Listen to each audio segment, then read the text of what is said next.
So this video should be pretty short. We're going to cover the pop method on the array prototype.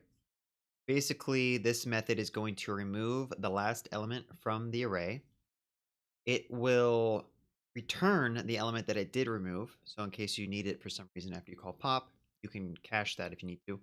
And then finally, just note that this will modify the existing array. Whereas some methods don't, this method actually does, similar to splice. And also this method is pretty useful when you're dealing with data structures such as stacks or heaps. So keep that in mind. Pop and push are two useful methods that are used kind of together. So let's move on and just try one example of this one. I'm not going to do too many examples. So for this example, we have an array of length 4, and it has 4 elements in it. We have elements 1, 2, 3, and 4. And every time we call the pop method, what's going to happen is the array is going to shrink by length of 1, and that last index is going to be removed. So if we call pop the first time, notice that that index 3 is going to be removed, and value 4 is going to be returned from that pop method. So if I just say is equal to 4, just to represent what is returned from calling .pop. And of course, you can continuously do this process. So if I did it again, we'd remove that last element that was 3, and then we get a 3 here. Do it again. We're going to get a 2. Because I can't time. And then finally, if you do it the last time, it's going to remove that last element, which is 1.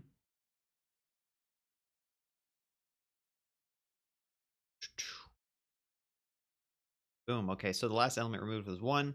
And now we're going to be left with a empty array, right? So the original array is going to be removed all the way down to length of 0. If we were to call pop yet one more time on this empty array, we're going to get back an undefined value. Fine. Beautiful handwriting.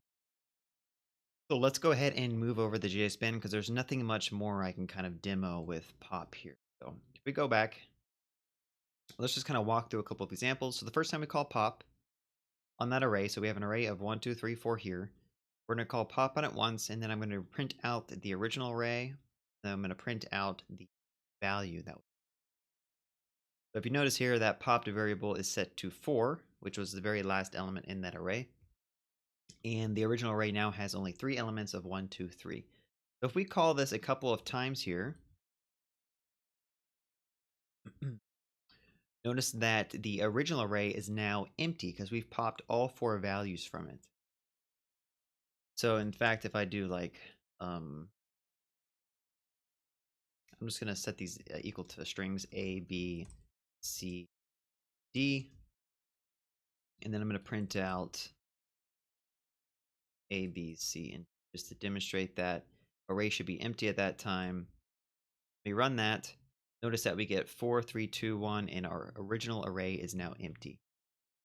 So to show you that undefined is returned when the array is empty and you call the pop method, let's just go ahead and do A, B, C, D, E. And then we're going to print out E and figure out what the value of E is going to be. So notice here we printed out undefined at this point. A, B, C, E.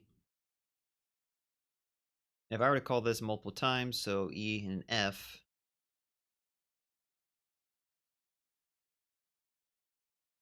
notice that we'll continuously get undefined for every time we call pop on an empty.